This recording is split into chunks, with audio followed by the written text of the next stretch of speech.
Okay. Greetings, Yeah. everybody. Welcome to TV Skywriter Local Edition.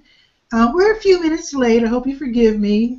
Some technical things we were getting straight.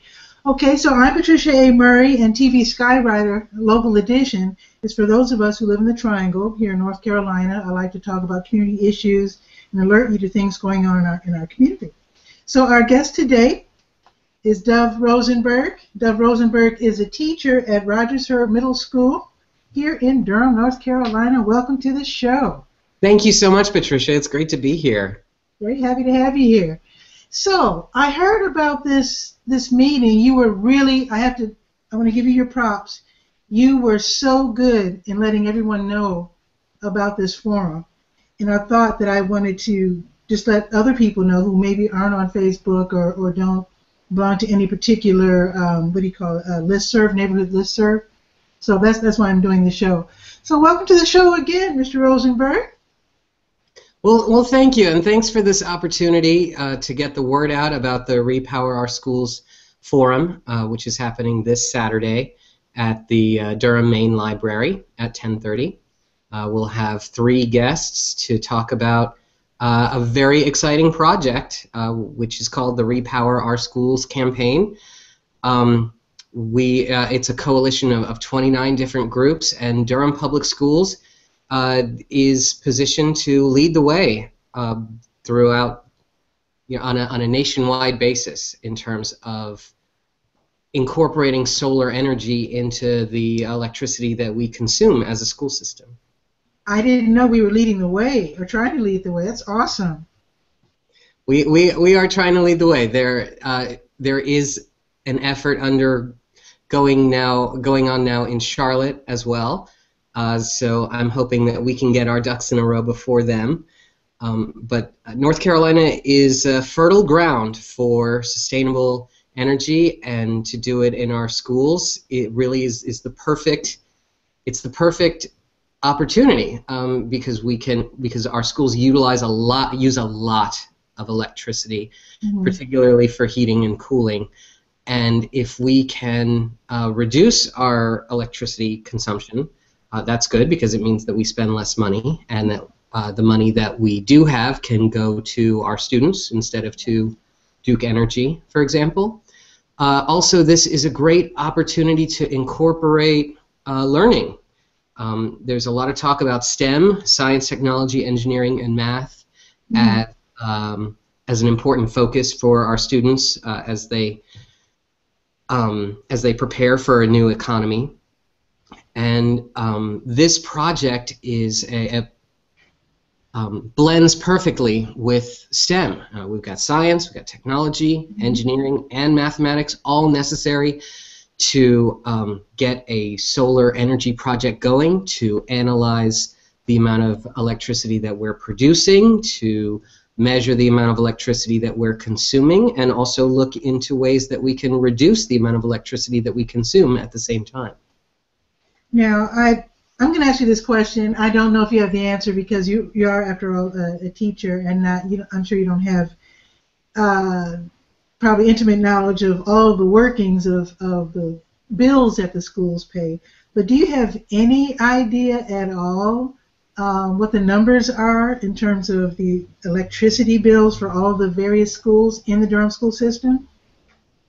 I can tell you that it's in the millions. We spend millions of dollars a year on electricity for all of our school buildings. Wow.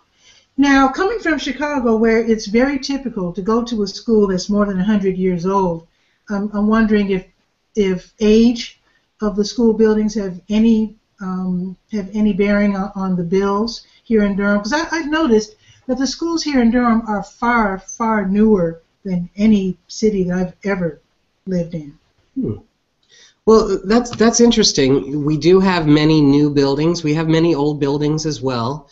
The school that I teach at, Rogers-Herr Middle School, was opened in 1967.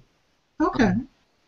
And we have a few buildings that are older than that. So I'm not sure that I can answer your question with authority, but I can tell you that our older schools are often not designed with energy efficiency in mind so much as our newer schools, which utilize natural light and insulation and heating and cooling systems, geared towards saving money. Our older schools often were not built or designed with these things in mind, even air conditioning at the time. So it is often less efficient, and all of that is to say that there's a lot of room for improvement. It is my hope that with a small investment, we can save a great deal more money. That would really be awesome. But because school buildings are so gigantic, I'm just wondering how solar heat or solar air conditioning can be implemented. This sounds really exciting. I'm very anxious to learn more. I can imagine, because the school buildings are so gigantic, if the solar panels can be angled in such a way to take advantage of the sun moving across the sky. I mean, that would be really, really wonderful if you could harness that energy and save, like you said, millions of dollars, if possible. Well, that is our hope. One thing that Durham Public Schools has for it is that we have a lot of schools and that we have a lot of roof on our schools. And it's a pretty good climate here in central North Carolina. We often get a lot of sun, particularly as we're approaching spring and summer. The way that we save money, you asked how can we produce enough money, how can we use solar to heat and cool our schools? Now the answer to that is that what we do is with the panels we produce electricity, then we sell that electricity back to Duke Energy. There's a law in place that says that any independent electricity producer may sell their electricity to Duke Energy. Duke Energy is actually required to purchase it. So we'll produce electricity and that will save us money, but ultimately all of the electricity still gets purchased through Duke Energy.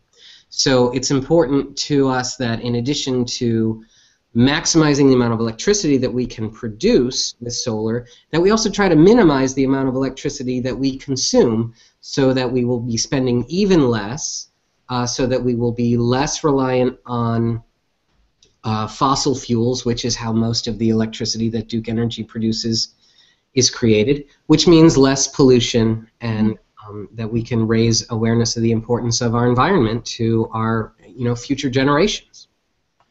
Now, we are talking about solar energy, and I'm wondering if there are other ways to save money with sustainable energy.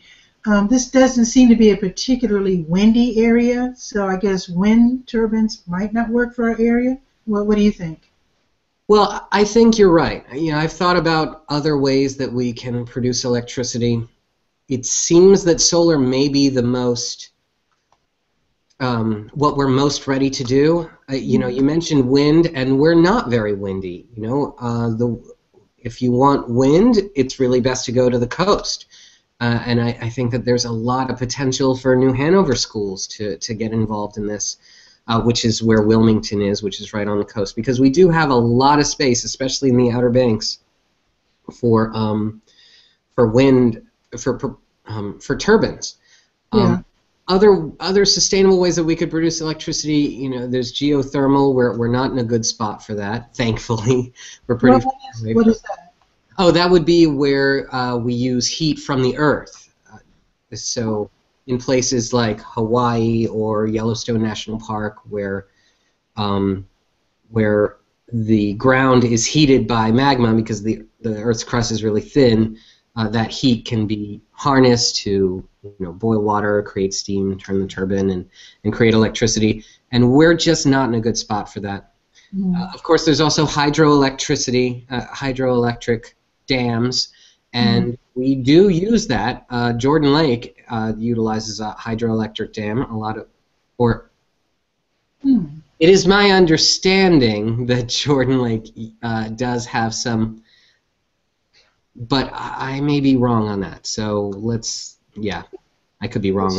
So solar's key. Another thing we have going for us, though, is that because, again, we're not, even the inner city schools in Durham seem to have a lot more area than you might see in other cities. So conceivably, I mean, I could imagine solar panels being elevated, in some of the areas around the school, and harness the sun without the kids getting in the way of the panels or tripping over the panels or coming into contact with them. Absolutely. I don't see any reason why we couldn't do that. We're going to need to navigate the world of permits and building codes and all of that, but Yeah. this campaign has attracted a lot of really, really bright minds, and all we need now is for our communities to get excited about this idea. We want people to know that this is a possibility, and we want people to know that really the only thing that we need in order to make this happen is for our communities to stand up and say, yes, we want this.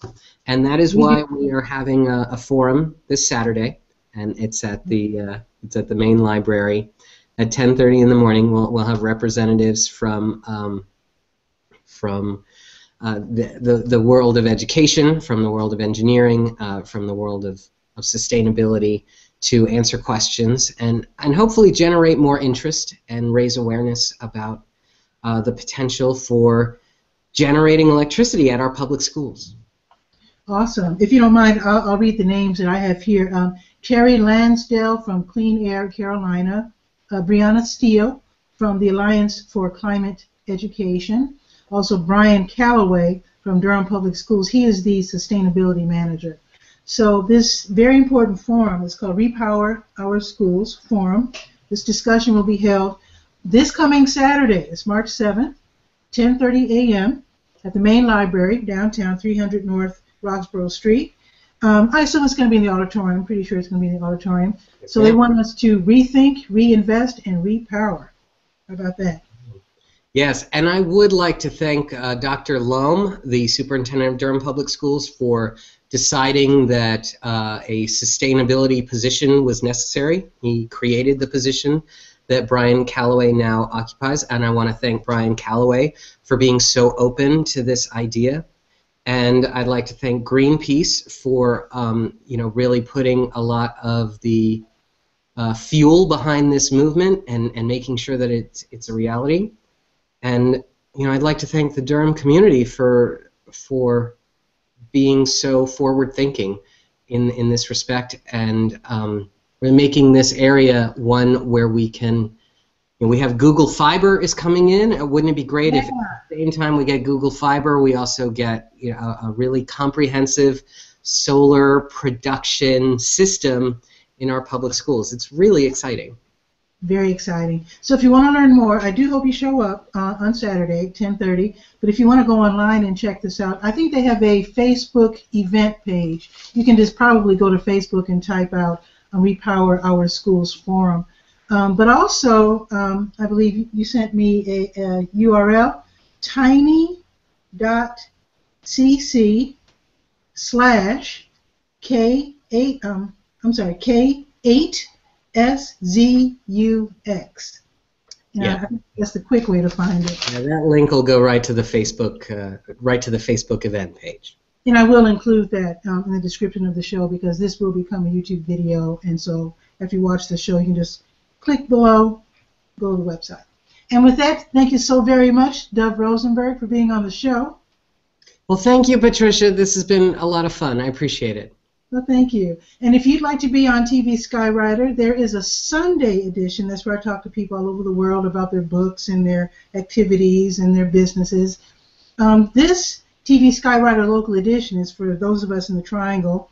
So basically, I made this show because I wanted to have 20-minute segments where during the week we could talk about community issues. And with that, I bid you adieu. See you next time. Okay, thank you. Bye-bye.